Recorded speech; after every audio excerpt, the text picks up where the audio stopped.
Hello and welcome to the Merriment podcast. This is our Grieving edition. I'm Carly Jansen. My husband, Johnny Jansen, will be joining us in a moment. In last week's episode, I mentioned in my opening statement that something awful had rocked our world and kept us from releasing last week's podcast for a while. So in this episode, we're ready to talk about it. If you've ever lost someone you really love, maybe you'll relate to some of the things that we talk about. Maybe you will find comfort in relating to some of the things that we talk about. Either way, thank you for joining us in this vulnerable process that we're navigating together. And feel free to subscribe. We're doing it. We're doing it. We're doing it again, Johnny. Yeah. How you feel? A little nervous, hesitant. Mm-hmm. Feeling a little bit apprehensive. Is that the word? Mm-hmm. I mean, this is called the Merriment podcast. So to talk about something like what we've been going through is a little, off color for a Merriment podcast, but yeah, it's not quite, the name doesn't live up to the name, but that's okay. I think it's important to be all shades of life in this podcast because, we went into this being authentic and we were having fun.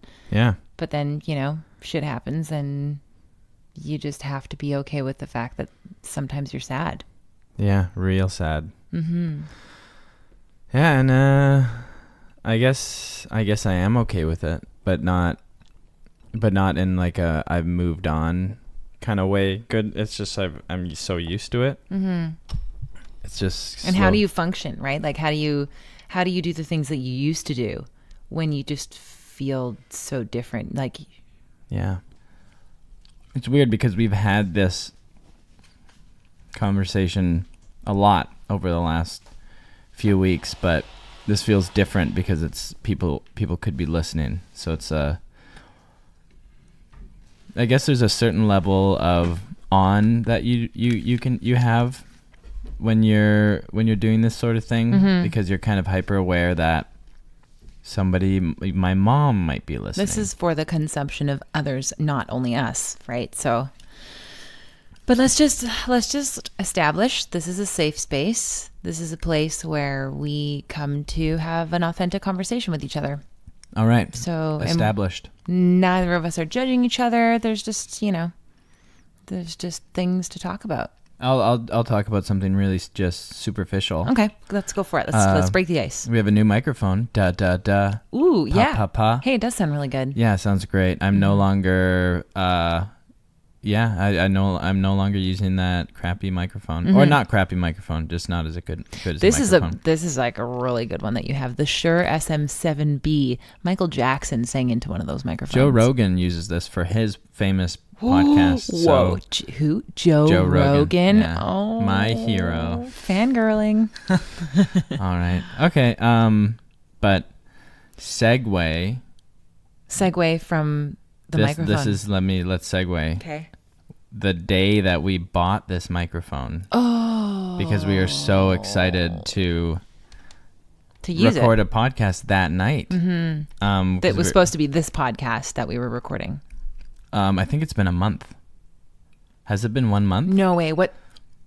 It's a Friday. No, it's a Thursday. Yeah. Holy smokes. A month. Yeah. So the day 4 that we weeks. bought this new microphone, we got the news that was extremely devastating. I was in a thrift shop.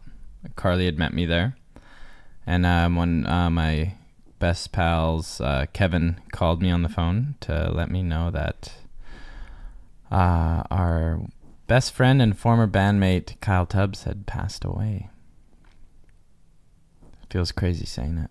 I know. There's so many times where I keep realizing it, like in so many different places. Like the other day we were driving in the car and the front seat was empty because I was in the back seat with Forrest, and we were listening to one of his songs, and it just hit me all over again because there was an empty seat where it felt like he should be sitting. And it's like, you just go through this grieving process and it's crazy how much it just keeps coming to you again in different ways. Yeah. And most of the time it doesn't seem real. It seems, especially because he was so gifted and so talented and left us with so much art and so much music that we have the ability to just kind of saturate ourselves in his work, which is really, really rare when you lose somebody.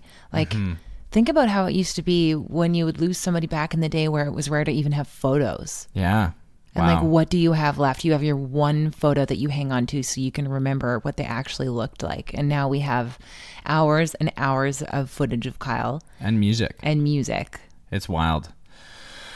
But yeah, it was it's kind of wild, like playing music with him for so many years.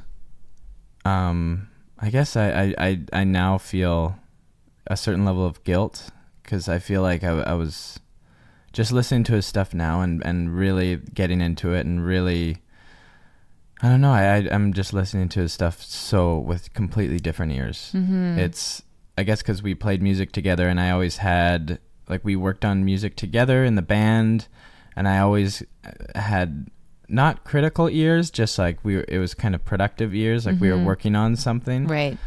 And you've always been the person who's just like, you're always looking to help better something, you know, like you've got producer's ears, you know. Well, okay. That's what I say. All right, sure.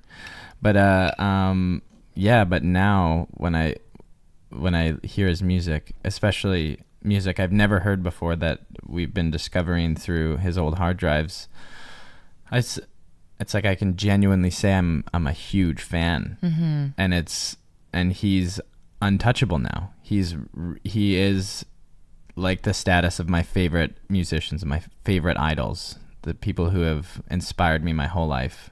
And he arguably is one of the most inspirational people, because we were best friends since high school. And maybe we can explore that history a little bit, because for people who don't know, you and Kyle had one of the closest male bonds that I've personally ever witnessed. Like, this is the guy who, just a couple podcasts ago, we were talking about the night that I went into labor. Oh, that was last podcast. Yeah. Maybe. I think it might have been the one before. We were talking about it 2 podcasts ago, and we got really drunk together before the night before my Kyle is now embedded into the story of our son's birth. Yeah, that's crazy. Which is just crazy. But you know, Johnny was just going on and on about how much he loved Kyle in that podcast, and then not long later. But yeah, you guys have had some crazy experiences together. He really helped you kind of evolve as a person. Oh, and big explore time. yourself. Big time. Kyle was, he would never judge you. You could do the worst things to him. I don't know. You could just be anybody, and he would just always be present. And we always ragged on him for that, because he wouldn't answer his cell phone, or he was, it was really hard to get a hold of him. But in reflecting with friends these last few weeks, we realized it's because he was fully present wherever he was. Like, when you were hanging out with him, he was 100% with you. That was the most amazing thing. He was one of the most warm and open flow of love person that I have ever met. Like, I think that's why we just loved each other so much, he and I. And I don't even feel like I need to hesitate on saying that, because I'm so confident, even though I didn't know Kyle nearly as long as you did, and I definitely didn't have as deep of a relationship as you guys had, because you just formulated this incredible thing over the years. But I do have total confidence that Kyle and I really loved each other, because he was such an easy person to love. He would just give it so freely, and he would also accept it so freely. And he was just a very safe person to love. Oh yeah. And it felt really nice. Yeah. It's been pretty wild, this whole grieving process of digging up all these old memories. And we talk as friends, like close friends to Kyle. There's a certain level of regret that we're all feeling, or at least I'm feeling, just like we could have done so much more to reach out to him and see him more. Like, in this last year, he moved to a different city, and it had been so long since we had talked to each other. And so, yeah. And that was another thing that's kind of crazy about this whole experience, was that that week, from like months since May, I think 2017, without having a phone, basically being unreachable. He got a phone like 2 days before he passed away, and he reached out to all of his friends. He reached out to me, and this kills me is I missed those messages. And so really many other friends have stories about how like Kyle reached out to me. He asked for my number. I sent my number to him and he called me right away. We had a conversation on the phone. We made plans. We said, hey, why don't you come out here next weekend? And he said, yeah, that sounds awesome. It'll be good for me. Yeah. And you didn't get to have that conversation. No. But what I did get, and it just feels like such a gift. I don't know. It's so bizarre to think about it. And it's so crazy. It's so surreal. I don't use Instagram that much, but I have an account, and he had reached out to me on Instagram, and I didn't realize this at the time because I think I'd turned off all my notifications. It's because I've stopped using it, and he had sent me just like a 30-second video of him walking around the house with a camera pointed towards him, smiling. That's it. He wasn't being a goof. He wasn't being silly. He's just like really loving, and like, and it was one of those videos that, I saw this video the night that we heard the news, and of course it just destroyed me. But it was like also so incredibly comforting because I hadn't talked to him for months, and he was unreachable, and you know, during the initial grieving process, it's like, where were we standing? Like, I don't think there was anything, we didn't have any bad blood, but like, I felt like I could have reached out more, but giving me that last kind of, I don't know. And on top of it, it was also a video that deleted itself. And I didn't realize that because I hadn't really I've never messaged anybody on Instagram, so I didn't realize that the videos just delete after 2 times watching it. So luckily I took a screenshot. I'm so grateful I did. But now that memory of him is just burnt into my mind, and it's wild because it's a memory. It's only I saw that video. Yeah. And I feel like it was a huge gift just for you, because Kyle can be a total goof. Like, he could have done something so silly on this video. Yeah. He didn't say anything. He was just smiling at you, walking around his house. When everybody left, because we had people over that night to grieve, and I saw it once everybody left, and I broke down, and it'll be to this day one of the most profound experiences of my life. It was just like, I don't know, because he was alive again all of a sudden, you know. It's right there. It was so crazy. It was so crazy. I don't know, and it is a memory. It was because it's a video that deleted, and it's not a video that because let's say the video, I preserved it and I could share it with everybody. It would kind of be like this last look that he's giving everybody, but it was just for me. And at one hand, I felt like I despaired because I wanted to share it with everybody because it was so meaningful. But on the other hand, it was, I don't know. And you know what, Johnny, actually, when I think about it, you are a sharer. You like to share things, and I'm kind of similar that way, but sometimes I find I share before I fully experience the emotion myself. I almost like, I see something and I'm like, ooh, I want to share this excitement. And so I share it with others, and I almost don't sit with that, feeling that I get from it myself wholly, and just like let it run through me before sharing it on to others. And I feel like that is in its own self a gift that you received, because you weren't able to share it with others. You were only able to keep it for you and to feel the enormity of that situation only for you. Like that's something that nobody else gets to, you don't have to piece it off with other people to share. Yeah. Yeah. And it just felt so, I don't know, intentional. There are so many. It's hard to say it because his death was an accident.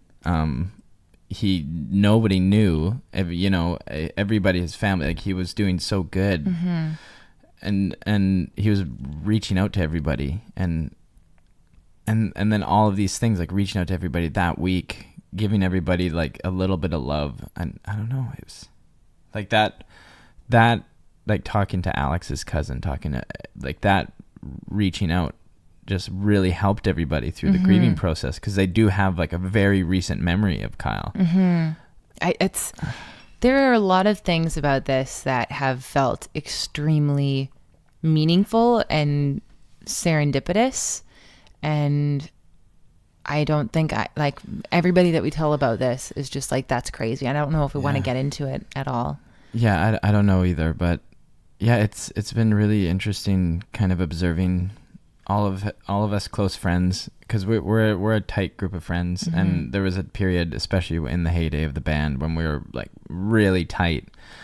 And now what's been really great is kind of getting back in touch with all of us friends and opening up that dialogue. Dennis, Kyle's dad, when we were at the beginnings of the band, we would talk every single day, to the point where I had a joke voicemail message where my voicemail would say, "Oh, hey, Dennis," and then I'd trick him, because we would talk so often. But now, like, that has opened up again, which it feels really good, but also like, you know, we wish that that's another layer of, it's like, why did we let all of these friendships kind of, I guess you move it's just on, life, you know? you have kids, it's all of a sudden, especially now going through all these memories, realizing, holy crap, time is just moves so fast, and we're all of a sudden in this stage of our lives, which seems so normal now, but back then it was just, to imagine having a kid and a wife, or, you know, being married is so bizarre. But now it's like, oh yeah,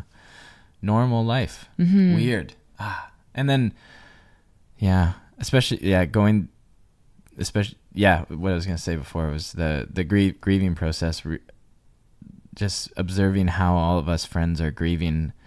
Some people just can't listen to Kyle's music, and I totally get it, because he was so emotive and he was so alive in his work, and especially because there's lots of music that nobody has ever heard, that we I have gone through his old hard drives and his old GarageBand files of things he recorded in his room. So it's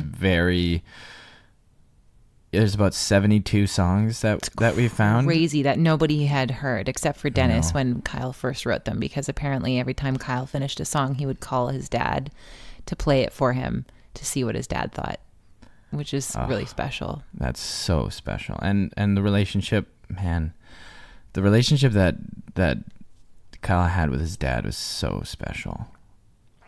It's one of those things that, like, now that, you know, we have our own boy. Yeah. Just makes me reflect a lot and think about what type of relationship you want to have, right? Yeah, just like an openness that is, I think, is so important.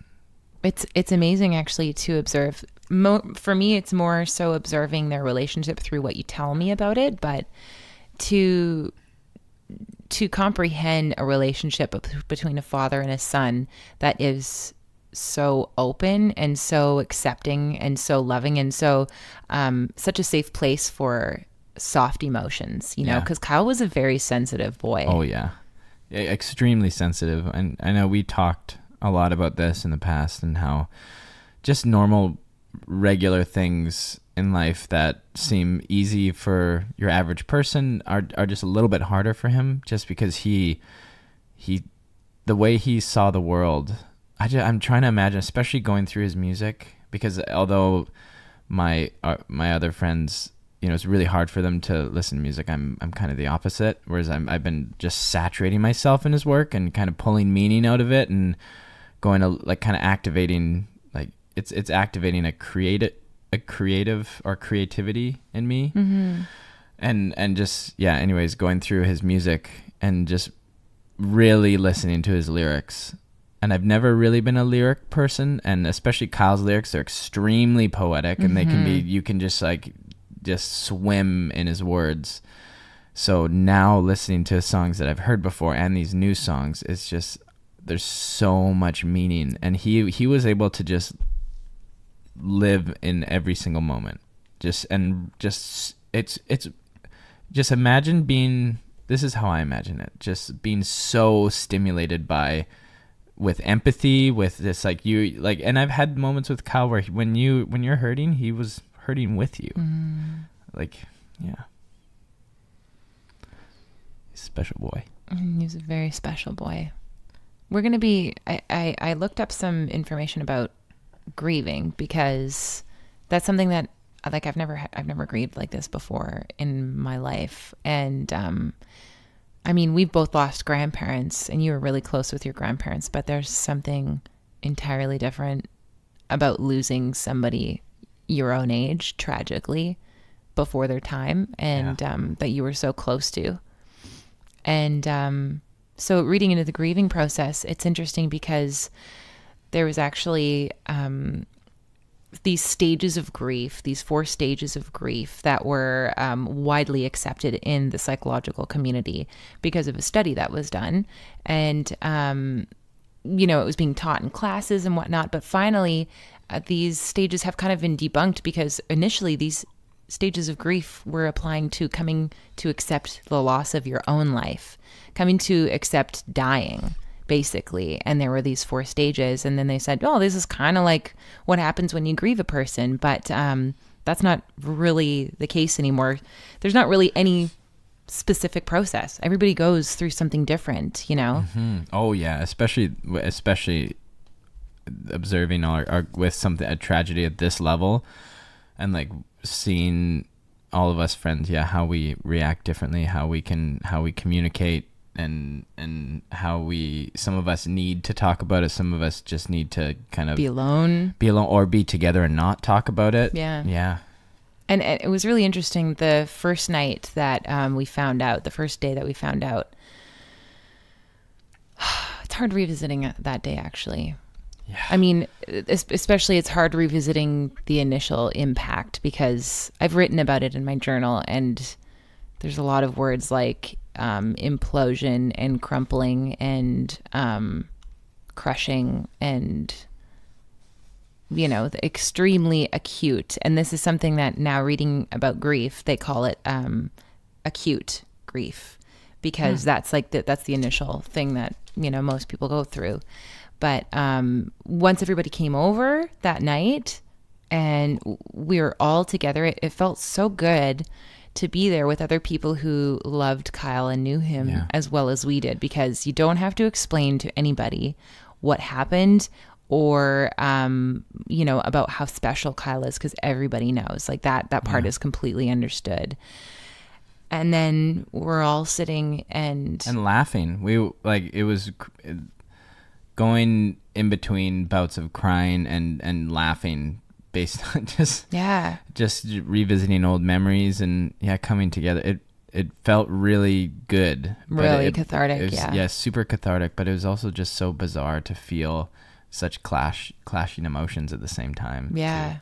You know what the nice thing was about having all of those people here is I think that if it was a smaller group of people, there's a little bit less anonymity while you're trying to go through your own grieving process where you are at that time. If you don't feel like laughing while everybody else is laughing, that's cool. Like you're not going to drag down everyone else. You know, you can just sit there and cry to yourself while everyone else is laughing. And then, you know, when they're crying, you can be sitting there having a good memory about Kyle.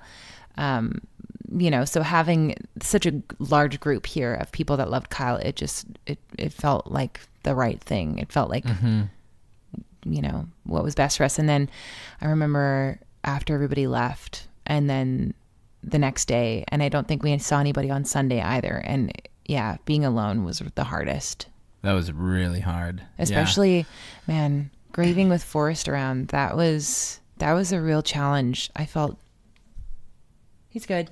Okay. We've got the monitor on, but it's like I just way couldn't over see there. it. I wasn't sure if I was like, oh my gosh, Forrest, we have a son, and I couldn't see the monitor. Seriously, that's kind of what it was like for the first like couple of weeks, because you're just so overcome with grief, and it was really hard because I'm trying to be protective of you, Johnny. Like for how hard it was on me, it was like exponentially harder on you, and still is.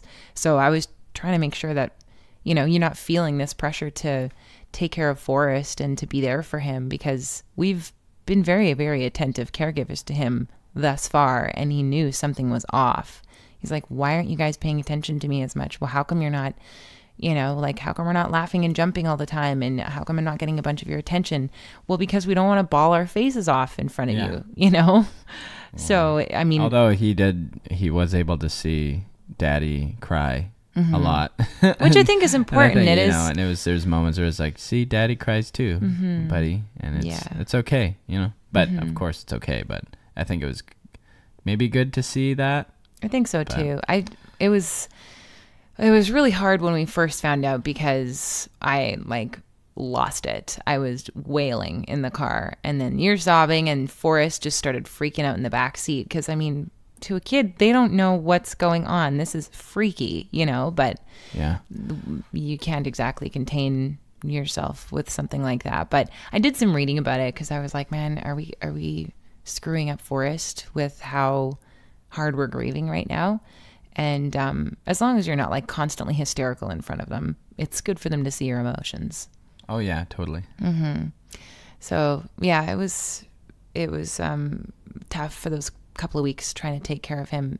I was jumping between, like, you know, I would have bouts of crying, and then he'd come over to me and I'd just be like, hey buddy, and you just gotta like flip. I'm just like, you're happy right now, I don't want to bring you down all the time, let's do something fun, let's read a book, you know. But you know, and I would say the benefit of having a baby is you get those sweet baby hugs and those baby snuggles. And there was times when putting him down, I would just like really enjoy and prolong nighttime routines and just like really snuggle with him, and to put him to sleep, and that was really special.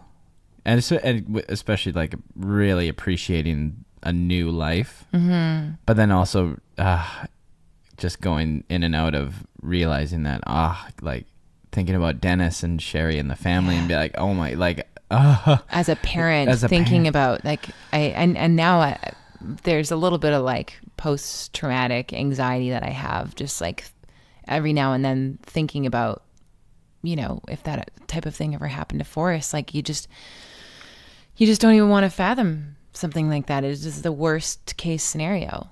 Yeah, it's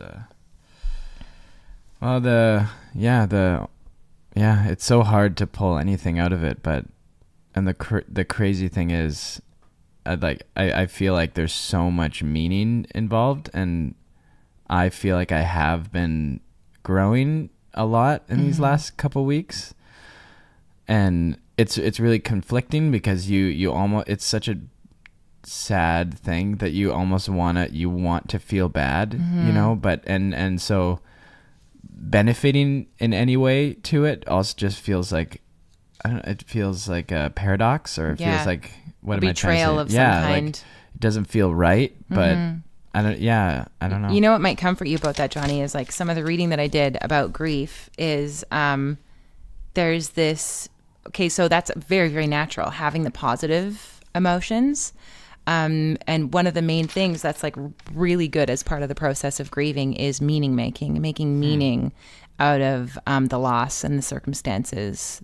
So this meaning making, it's an ancient wisdom that is deeply embedded in all spiritual traditions and existential philosophies, to take grief and turn it into meaning for your life. And a lot of people, as they go through this grieving process, once they come out of it, they feel like they have grown and that they've become better people, and that they sort out their priorities more and they live life more intentionally. And these are all things that are like really positive outcomes from loss, which is so strange that across the board, so many people can relate to that. Yeah. I mean, it's hard. It's so soon, like it's only been 4 weeks, but I guess I could see that for sure. Just reflecting on especially with somebody like Kyle, you know, he had such a pure heart. Like he was such a, you know, of course he had his shit. We all do, but he was so special. Like he was so special. Everybody knew it.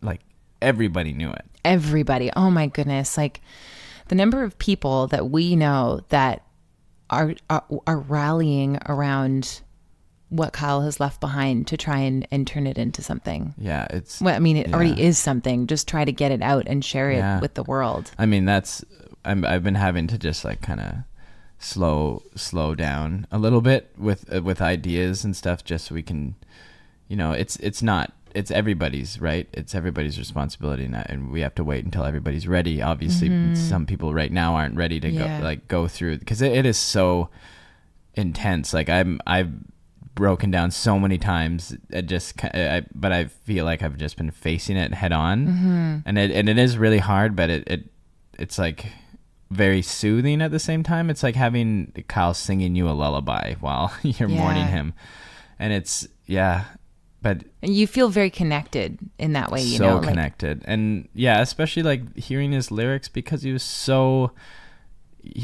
gifted, and now like that I'm just listening to his music, I said earlier, with completely new ears, as if he's an untouchable artist, like as it's like he's transcended or something.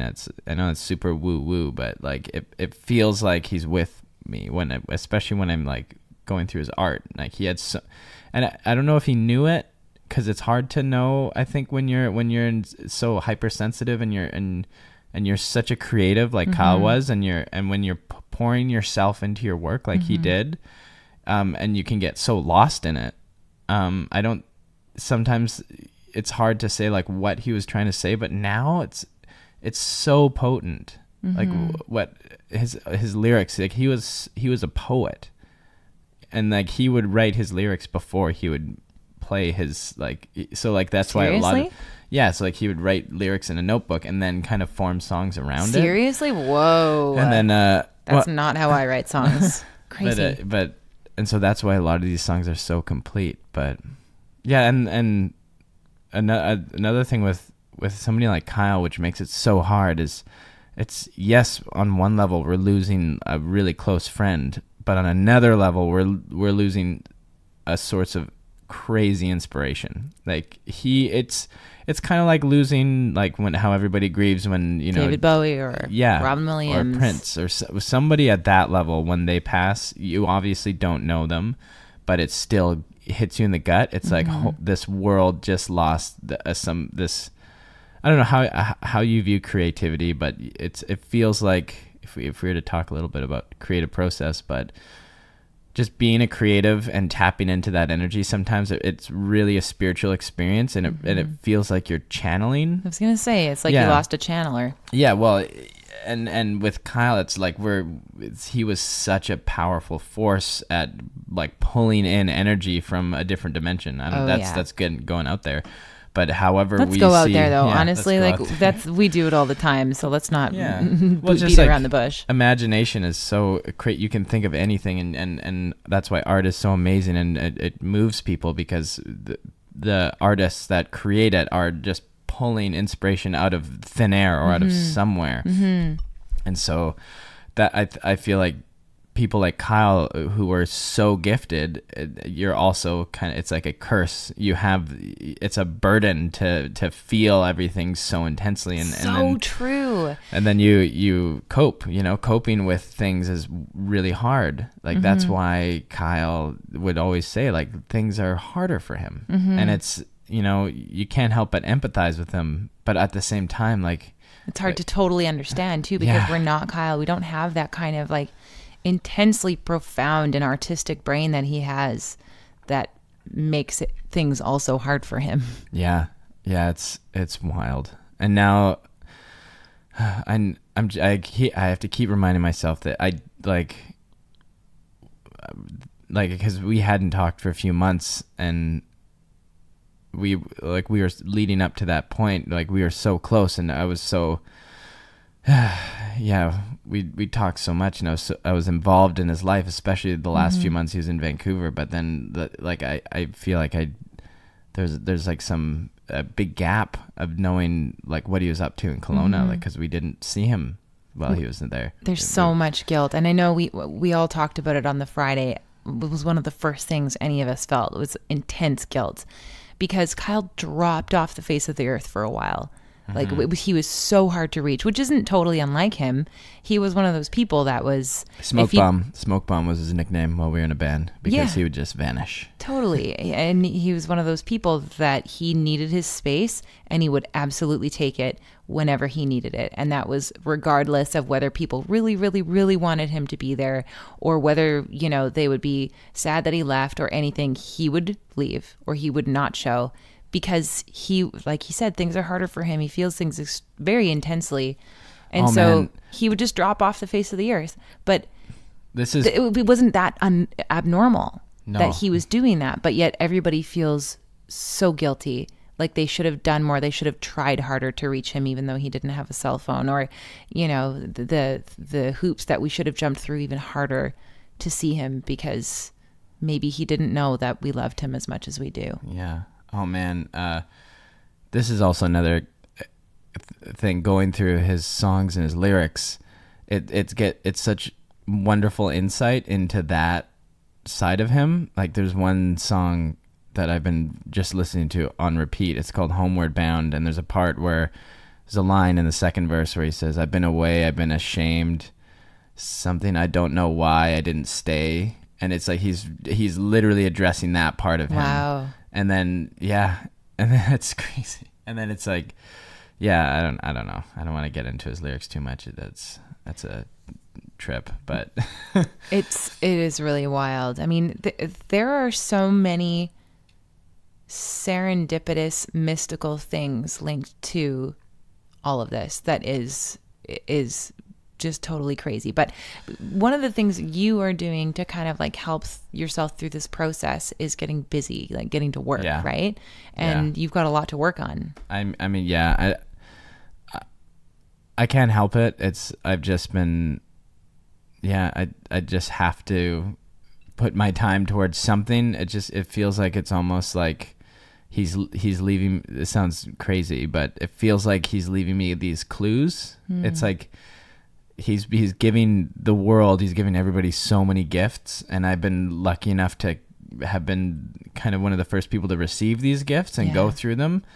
There's his music, but like 2 years ago I started working on, or more than 4 years ago I started working on a documentary about Kyle. And we'd already, like, I did a long interview where we talk about his life, we talk about everything, we even talk about his death, and I had put together a trailer, like kind of like a trailer of this very mysterious, talented boy named Kyle.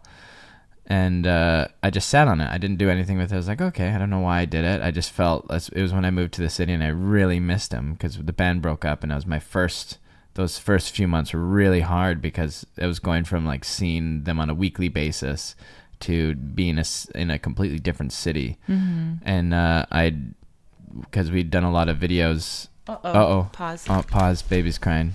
And we're back.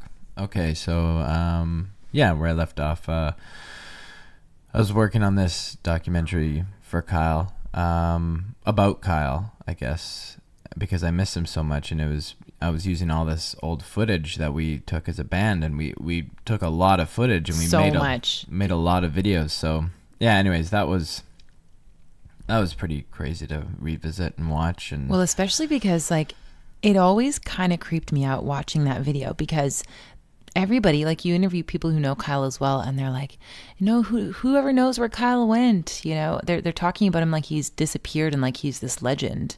Yeah. And you guys had just watched this video. Yeah, less than a week before. Yeah, it was crazy. But everybody goes through different grieving processes, and I'm really proud of, I don't know if proud's the right word, but I guess I'm kind of proud of how you've been handling it, because you are, like you said, really taking it head on, and you're not running away from it, because remember when we watched that movie, The Babadook? And it's about, spoilers.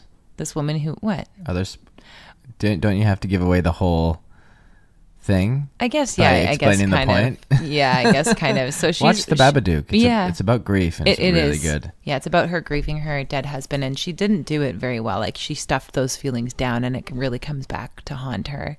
Mm-hmm.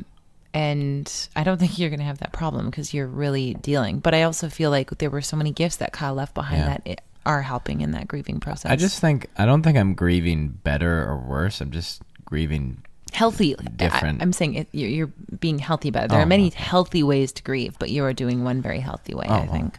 Yeah. Mm-hmm. I mean, yeah, it doesn't make it easier, but yeah. And didn't you mention that there's like, because denial actually kind of could function as a positive thing? Yeah, it's actually really interesting. I was reading about how a lot of people say like you can't be in denial about grief, but it's actually some denial is part of the process of grieving, because it's like, yes, it's medicine to ultimately come to accept the loss of this person or whatever loss it is. But sometimes you shouldn't take your medicine all at once. You need to take it in doses. Otherwise, you're going to have, it's going to be too much for you. So it's almost like your brain is it dams up the grief so that you don't get it all at once. And denial allows you to just like take it in doses. Yeah. I could totally see that. Mm-hmm. I mean, I've definitely seen people grieve that way. I don't. I think it just shows how extroverted I am. And I've been realizing that lately. Like and there's downsides to it as obviously, but just I really get my energy from people. So like talking to friends about Kyle, or even just like going through all this stuff of Kyle, it just kind of feels like I'm with him a little bit. And I was talking to Alex the other day about this, and he said that he's just saying it's a different experience for him going through Kyle's music. It also could be because they were like so close. Yeah, they were so close. I imagine like, it's just like a whole, especially with music, like they're both like, he got Kyle into playing music, and so listening to his music must be just like a whole different level. Like for me, I'm getting into it like I'm getting into my favorite bands. Like, and just like getting into your favorite music, there's like an element of discovery. It's like when your favorite band releases a new record and you just listen to it like 3 times in a row, and every time you hear different things and you get different meaning. I'm kind of I'm in the process of doing that now, and it's not like I'm enjoying it, because it's hard, and there's a lot of I think I've cried most I've ever cried my whole life these last 4-week periods. But it's also I'm just getting a sense of great beauty in it all. I know that sounds twisted, and it's a terrible thing to say. No, don't judge your feelings. That's one of the things about healthy grieving, is to not judge your feelings. So that's normal. But and I do think it's because Kyle had such a beautiful soul, and of course it's gonna come out in his music. And even the sad music, it just like I said earlier, it reflected how he saw the world, more like he felt the world, he felt everything, and it makes me cherish my memories of him just that much more, because when you're with each other, you're hanging out, it's definitely. Well, when you were talking about when we were talking about the different ways of grieving, and how some people, you have to take it in doses because you just can't handle it all at once. I remember when it was feeling like the most acute in the first couple of weeks, there was times like I'm just, I wake up in the middle of the night with Forrest, and the first thing I think about is Kyle, and like I'm just thinking about him all day. He's just in everything that I'm doing, and it just like it got so exhausting, and you are just so emotionally exhausted, and you're like, I just gotta watch something. I just gotta pretend this doesn't exist right now. Just distract yourself somehow. And it did feel like a little bit revitalizing just to like let your soul rest for a little bit on the, on the grieving process. And in reading about, the healthy coping mechanisms of grieving, that's one of them. So, wow. But also I was saying about not judging your feelings, that is a big thing about as you go through this, is whatever it is that you go through, like, this integrated feelings of like happiness and grief and coming to terms, but also not wanting to betray your friend. All of those things are really normal. So to just not judge yourself as you go through them. And another thing is to remind yourself that it isn't going to feel this bad forever, because you can get really in a downward spiral of feeling like you're never ever going to be happy again, and you're never ever going to forget Kyle. That's absolutely true. And you're never going to stop missing him, but it's never going to be quite this acutely painful. It's not going to be like that forever. But there's a part of you that almost wants to feel the pain, because of like, if you how much Kyle meant to you, and you want to do justice. Yeah, right. Like, and he meant, I remember telling you, like, I wonder when I'm gonna like cry hysterically again, and I was kind of like wanting to do that again, because I was like, this can't be it. Like, I'm not done here yet. I loved Kyle too much. I gotta do a lot more crying still.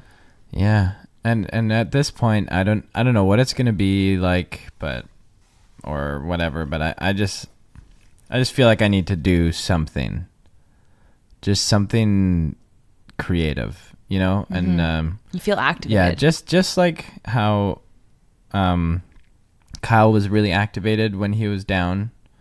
That's something that he spoke about a lot, is when he was in like a dark place. That's when it's like it inspired him, like sadness. I even have videos of him saying this, that sadness makes the creative process easier.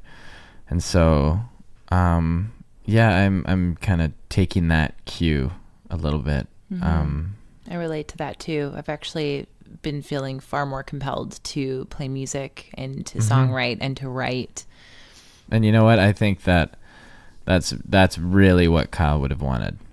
Kyle just like loved other people's work. He loved it when people were making music. So I think he has activated a lot of people. Like, so far, so many people, because you guys had such a community of creative friends, so close knit too. Yeah. And they're all activated right now by this. Like, that's the crazy silver lining about the most tragic thing, is to see all of these people that Kyle loved, just like they just like hit the mushroom pad in Mario Kart. They're just like zooming forward because they feel so activated by some people are still, it's gonna take a while. And that's okay too. Like I was talking to Torin, and I was getting, just really, it was blowing my mind going through all Kyle's music, and especially hearing all these songs before, and I was talking to Torin, and I said, you have to listen to these songs almost urgently. And he's like, Johnny, I have my whole life to listen to these songs. And that just like clicked. I was like, oh shoot. Yeah. Like, of course. And it's like, that's kind of what everybody's experiencing. And so, yeah, I don't know why I'm like in a rush, or you've always been so excited to share something that gets you stoked with other people. So don't feel bad about that. But it is really important to, I guess, try and be cognizant of other people's grieving. Yeah. But also, in this reading that I was doing about grieving, it talks about how to help other people going through grief. And there's no, one standby way to be there for somebody with grief. You can do the things like, offer hugs and try not to say stupid things like it's probably for the best and whatever. Yes, that's. I mean, that doesn't even really apply to this situation. Yeah. But one of the things that is kind of important to do is, as the grieving person, let people know what you need. Like, what I really need right now is space to be alone, or I need a hug, or I'd love if you just let me talk for a while, or you know what I mean? But that's really helpful for the people who care about you. If you can just like muster up a little bit of communication to say, this is, even if it's just like somebody's getting on your nerves, that person doesn't want to be getting on your nerves right now. They love you. They're just trying to be there for you. So just let them know, like, this isn't working for me. All I need is space or something. Mm-hmm. Yeah. But I appreciate how you told me at one point, you were just like, I'm just going to need some extra alone time. Mm-hmm. And I really respect that. Thank you. Mm-hmm. I hope, have I been okay for you? Yeah, like, it's been good. It's really? been good. Yeah. I know it's been, just going to bed late isn't always the best thing when you have a baby, but it's just facing the nighttime. And I know a few of my friends can relate to this. It's hard. Just like closing your eyes and trying to sleep is, especially like in the first few days, was really tough. Mm-hmm. 'Cause like, how do you quiet your mind enough to go to bed when something like that just rocks your world? Totally. And it's like, yeah, one of those moments, it'll forever be, this kind of period of time is going to forever, I'm just, the way it kind of turned everything upside down is so, it's mind blowing. And this phase in our lives, I'm going to remember forever. It just feels so embedded. Mm-hmm. It's like it's the before and after thing. Yeah. But you know what you were saying about not being able to sleep, that is one of the trademark symptoms of grieving. Oh, really? Not being able to. Do you want me to go through these components of grief and see if you relate to some of them? Sure. So there's 4 major components. And I'm sure if listeners who have experienced some type of grief probably be able to relate. Might be able to relate to this. Yeah. So I mean, and these are components that you're not necessarily going to be experiencing all of them, but these are 4 main components that many people experience according to psychological studies. So one of them is initially separation distress, feelings like sadness, anxiety, pain, helplessness, anger, shame, yearning, that type of thing. This, just to specify, is with regards to all kinds of grieving. So not just bereavement, not just the loss of a loved one, but also, loss of a relationship, or, maybe the job you had your whole life or whatever. It's grieving. Another one is traumatic distress, which includes states of disbelief and shock. Intrusions, which I believe to mean people are intruding in your emotional space and it feels like a violation. So for instance, if when we would go out, we didn't want to talk to people who didn't know Kyle, and they say something, or it was like the next week was Forrest's first birthday party, and we had a house full of people, and that was not the right place for me. It was like I kind of gravitated towards just some people who kind of related, or friends who knew Kyle, but because everybody knows that we're going through something, and they think like, well, I should probably talk about it, and you're like, it definitely is constantly on my mind. So it's the elephant in the room, but also I just don't want to talk about it with everybody because you didn't know him and I don't want to explain it. And there's something about talking about it that cheapens it, Yeah, totally. That's another reason why I feel such comfort talking with friends, is because I can't really enter into that deep of a conversation with anybody else. Yeah. And they just don't get it, Mm-hmm. And it's not their fault, but it's just, so I think that's what an intrusion is. So that's part of the traumatic distress component of grieving, and also efforts to avoid intrusions and the spike of emotions that they produce, which would basically mean like you're antisocial because you don't want to come across those intrusions. Like I felt that just even running into people in the store, and I'm like, I can't put on a happy face right now. It's just not going to happen. And I don't really want to talk about it, Yeah. So that is, a very normal part of the grieving process. Another component is guilt, remorse, regrets. That's one of the main components. And social withdrawal, not wanting to be around people. But then some other possible symptoms include symptoms that are very similar to depression, like loss of interest in pleasurable activities, disruptions in sleep and appetite, low energy and depressed mood, which basically was our house for a couple of weeks at least. I mean, I was, there was something at my work that I was getting really excited about, and I was kind of waiting on certain budget to be approved for. And it was for a long time. I was really focused and excited about it. But then this happened, and literally the day I get back to work, I got the good news that everything got approved, and I'm going on this awesome trip. But I just, as soon as I found out, it's like, I didn't feel anything. I can't celebrate. Yeah, I wanted to. Like, I was like, no. And I know I felt bad because I was just like, they were excited to tell me, but I was just like, I just felt nothing. And I was like, oh man, I don't know. It was bizarre. There's just no way to rally. And no. But I feel like But I am excited. Like it's really cool. It's like kind of, it's like in the movie Get Out when you're sunk. When you see it, there's a portion of it. Yeah, when you go into the sunken place and you're just like in this pit, and you just you're viewing your life through this almost screen that's like really far away from you. It kind of feels like that, especially when you're around a whole bunch of people who don't know. You know, you don't want to get into it, but they know something's up. But you kind of just have to kind of be a little bit of a shell. That is a very vivid metaphor. Wow. Visual.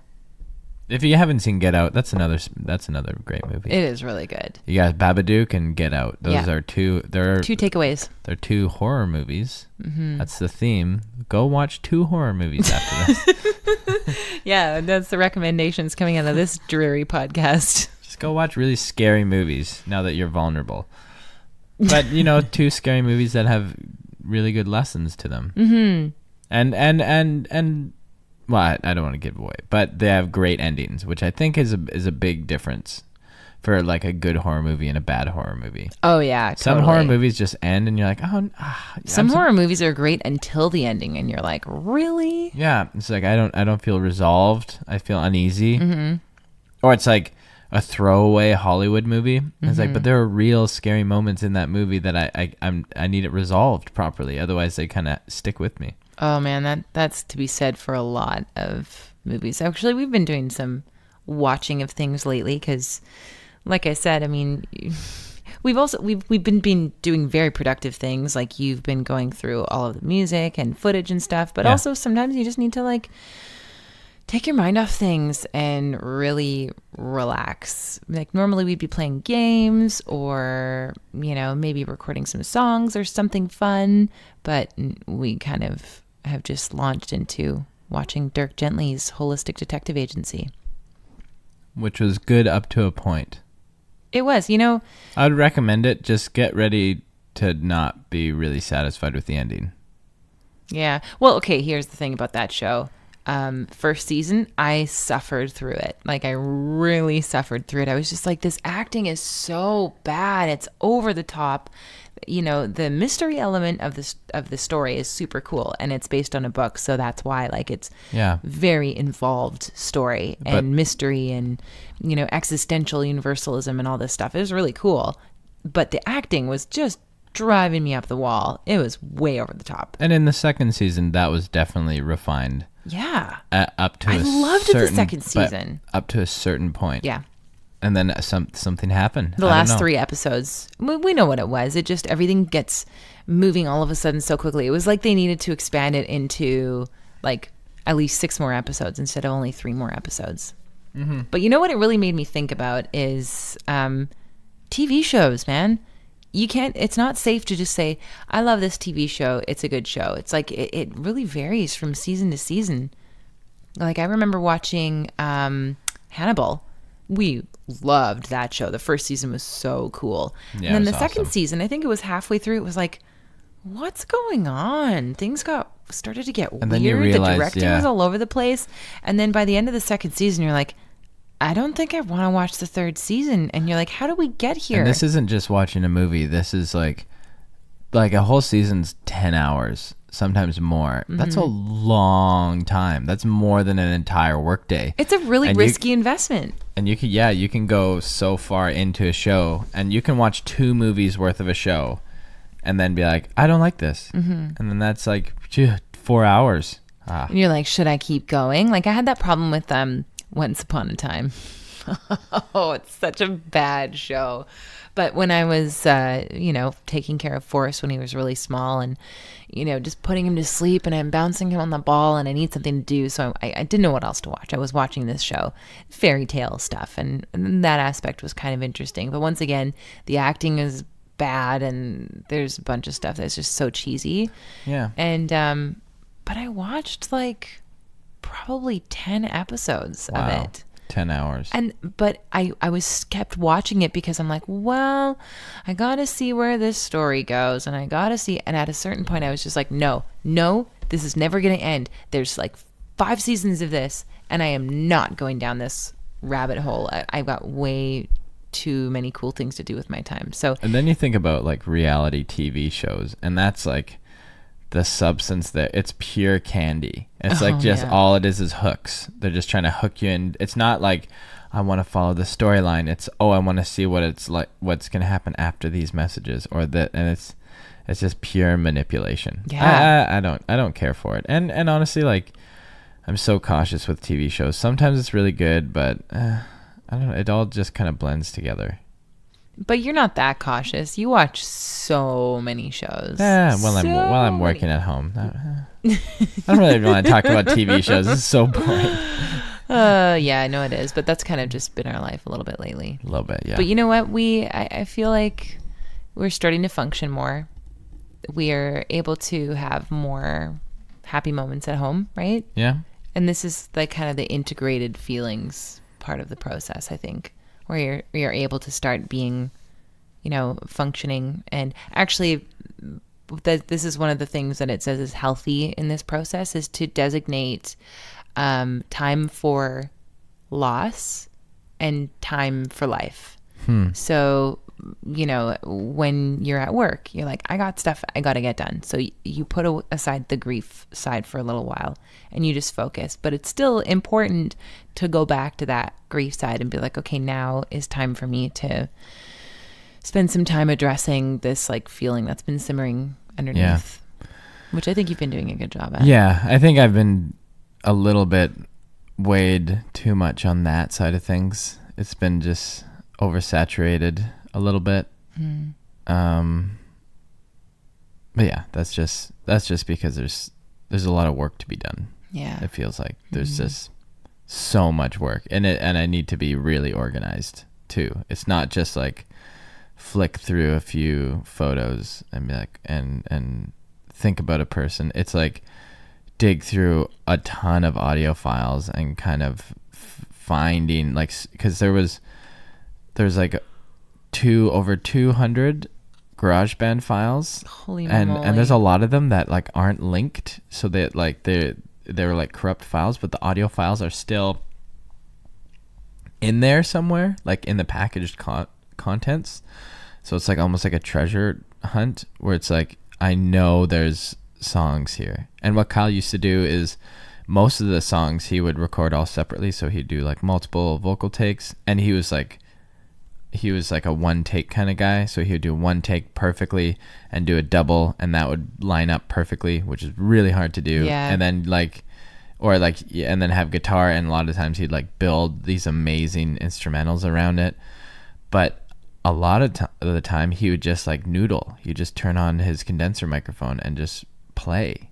And so there's so much material of him just like fooling around, playing around with ideas, or just he had like 10 songs that he wrote. There's one, I still haven't gone through all those, and he just recorded all of them just live in front of a microphone just so he had it. And there's like just that, and then organizing those files and then trying to figure out what we want to do with these songs, and like picking, like right now there's 72 plus songs that we have, and narrowing it down to something to work on is that in itself is just like a lot of work, and figuring out who's willing to help and who, but I just need to, we have a lot of time, like Torrin said, we have the rest of our lives to enjoy these songs and enjoy this music. So there's no big rush right now. Yeah, I'm not going to feel bad about jumping into it too hard. Don't feel bad about that. I don't want you to feel remorse for that. But I also don't want to pull my friends along, because they like, everybody grieves differently. I don't want to feel like they need to be experiencing what I'm experiencing. Yeah, that's really considerate of you. Well, no, that's something I need to learn just across the board with my life. Yeah.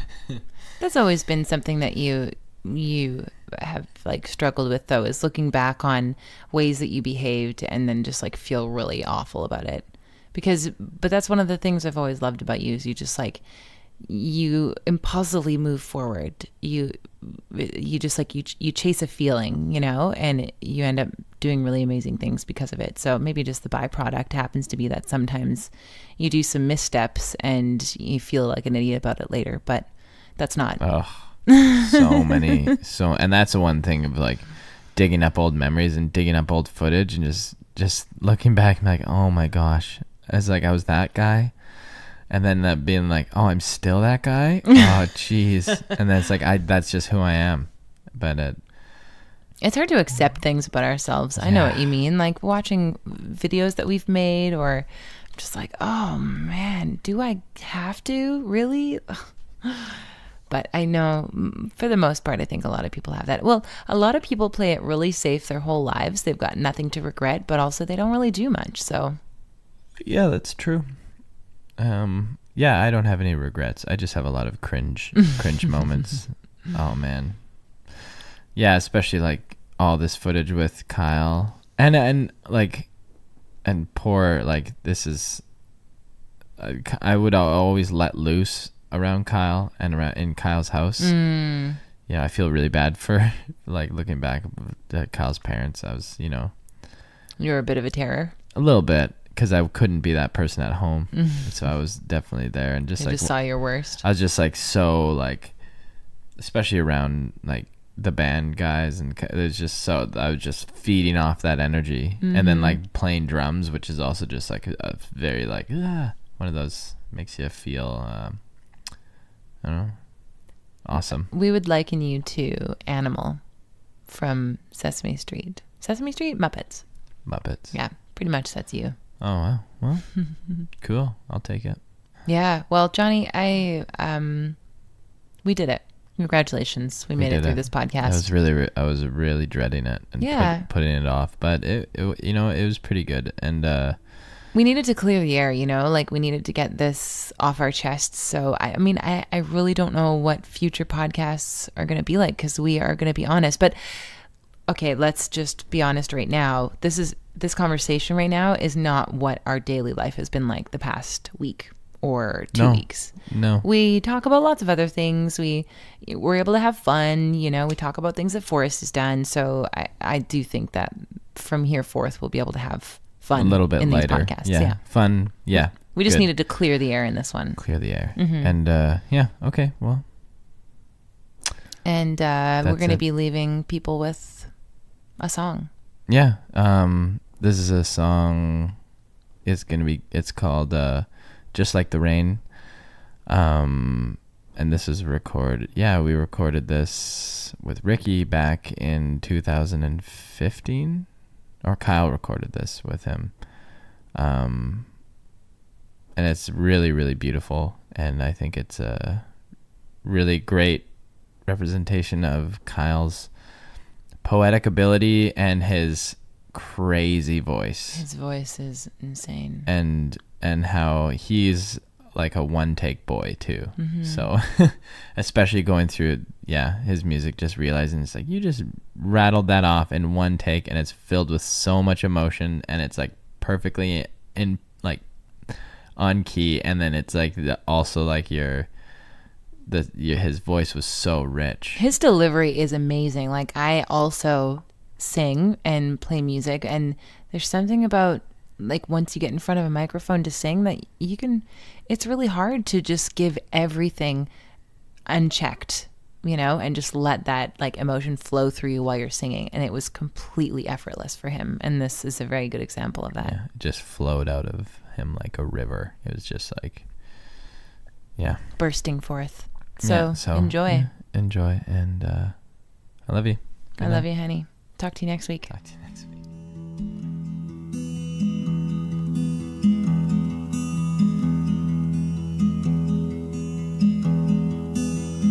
Come away with me now. Come away with me now. Without knowing where I will take you. Without knowing why I can make you when I will break you. Circle the drain with me now. Circle the drain like the rain that follows me back to the river. Then all the way up to the clouds, where there it will patiently simmer, wait to be delivered all over the town, just like the rain, just like the rain, girl, just like the rain, the way you spread it around.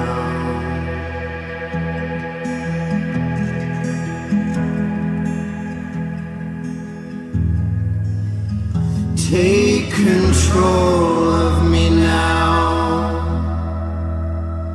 Take control over me. Make me a part of your system. Show me your boundaries, your rhythm, keep me within them. Swallow the pain with me now. Swallow the pain like the drain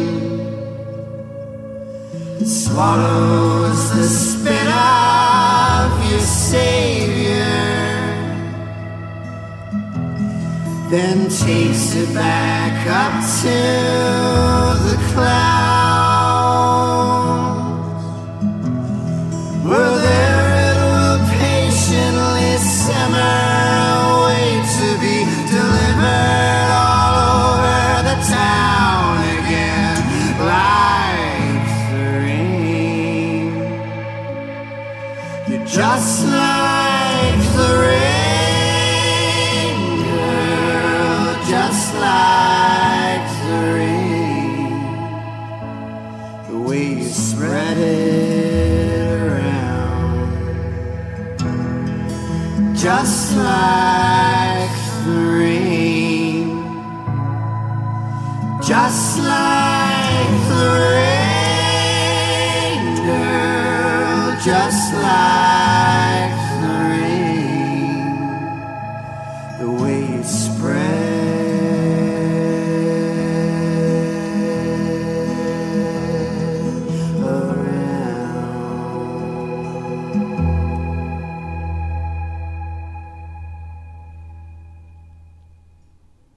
Whew, all the feels. That's our boy Kyle Tubbs. And if you want to hear more of that, you can go to soundcloud.com/Kyle-Tubbs, Tubbs. And you can also hear him fronting the psychedelic rock band he was in with Johnny called Fields of Green at fieldsofgreen.bandcamp.com.